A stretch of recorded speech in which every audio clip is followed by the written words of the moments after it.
As the Occupy Wall Street movement grows in numbers across the country, it is also accumulating trash, and lots of it. Now, protesters have been camped out for weeks in New York City, and they aren't leaving anytime soon. So we sent Ainsley Earhart down to Wall Street to see the condition for ourselves, and if perhaps they're finally developed a coherent message for you.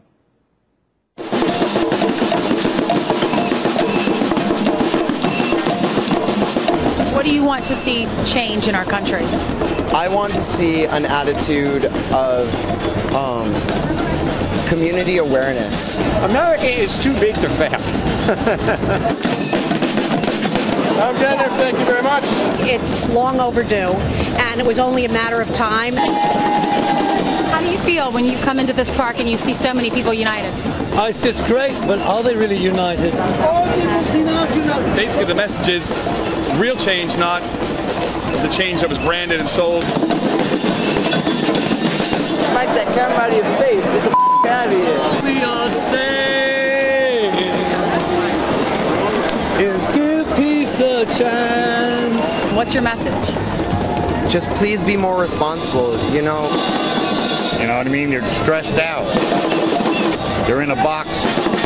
They don't get bailed out.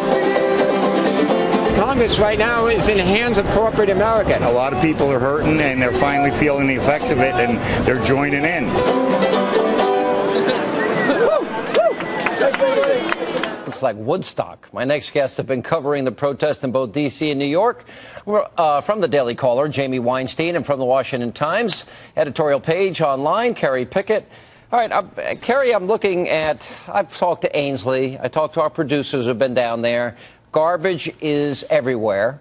New York Post describes a scene where drugs are being sold, people urinating and defecating in public. By the way, there's a picture in the Daily Mail of one guy going to the bathroom, number 2, on a police car.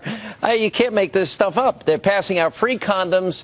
There's been open sex going on there. Drugs easy to score. Can you and the President and Nancy Pelosi put their seal of approval on this? You know, Sean, if I didn't know any better, I would think that we were back in the 1970s in New York City. But the worst part about it now is that Mayor Bloomberg is saying that these protesters can hang out there indefinitely. I mean, I wish Mayor Giuliani was in charge at this point. He wouldn't put up with this. You know, I was down there and I spoke to a number of these protesters. And I asked them, you know, you're saying that, say, the wealthy are buying political capital up here in Washington.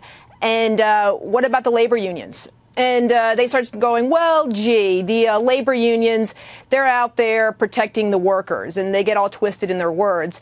And frankly, there's a lot of hypocrisy going on over there, and there's simply messing up the businesses, and they're really disturbing the residents at this moment. Yeah, you know, Jamie, my colleague and friend, poor Geraldo Rivera, was down there last night, and not exactly fans of Fox.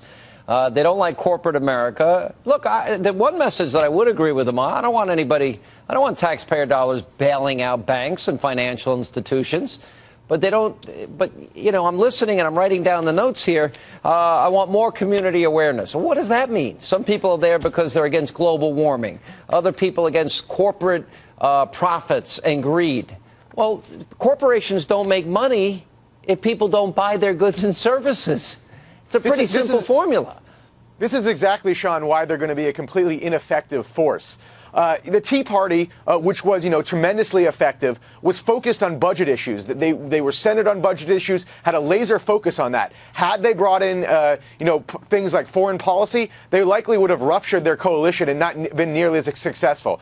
What's happening here at the Occupy Wall Street movement is that there is no unified message. Each person has their own grievance. Some people are anti-war. Some people don't like Wall Street. Some people hate Israel. Whatever their flavor of the month is. And you can't really push anything significant if you're so disorganized. Well, why aren't they down in front of 1600 Pennsylvania Avenue? I mean, because a lot of the economic conditions in this country are a direct result of the poor economic policies of this president. Why aren't people blaming them? Well, Well, you know what, Sean? I think one of the biggest problems, though, of this whole movement, as opposed to, say, the Tea Party, is no one really knows when it's going to end. Because, look, as far as the Tea Party was concerned, they'd have their events. It would start, say, on a Friday. Maybe it would end on a Sunday. The people who lived and worked in the area could actually figure out when things would, say, end. Whereas this particular movement, it simply won't end. People who live and work in the area are simply befuddled as to what it's about and when it's simply going to end. And at this point, the people of New York and the people in other cities are simply waiting for this whole thing to simply have a message and when it's going to have some type of finite ending. I predict by wrapping their arms around this movement, it's going to backfire against the Democrats. Not that I want to give them good advice. Guys, good to see you both. Thanks for being here. Thanks for having us. Absolutely.